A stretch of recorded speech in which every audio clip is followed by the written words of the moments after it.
It's about time we stop asking women to lean in and we start asking men to stand up. Ladies and gentlemen, please welcome Jeffery Tobias Halter.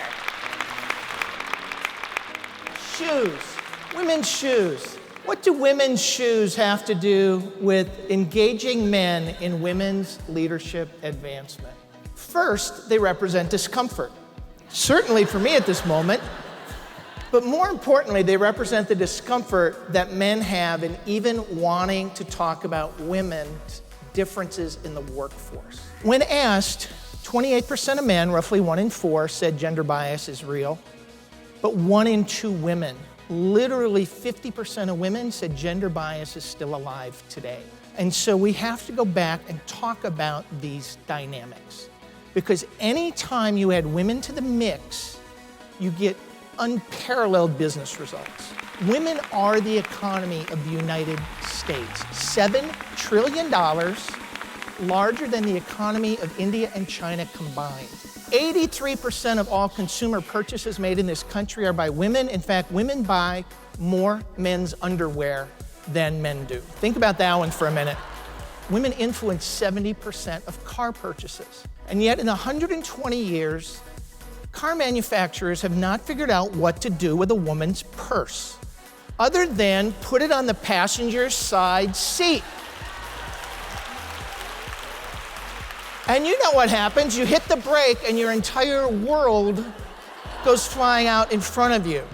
And so I want you to go back and I want you to ask the men in your organization to do 4 things. The first one is listen. Seek to understand. Men and women are having different experiences in the workplace. Then learn.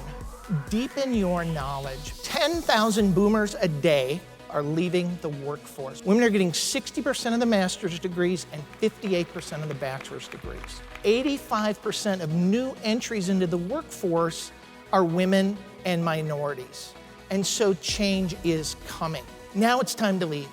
Set an example to ask women why they're not interviewing for a job. You know you're capable. It's time for you to step up. It's time for you as a leader to talk about your business case. But even leadership isn't enough to drive change. What it takes is having the will. I have found that the will comes from a personal connection. Men, never make the connection that if I'm not advocating for women in the workplace, what legacy am I leaving for my daughter? When you go back, I want you to think about shoes. Not size 14 red pumps, but I want you to think and remind men about that first pair of shoes and all the dreams we had for our daughters. Because by reminding them about their responsibility, we can drive systemic change in America today for our daughters. So thank you very much.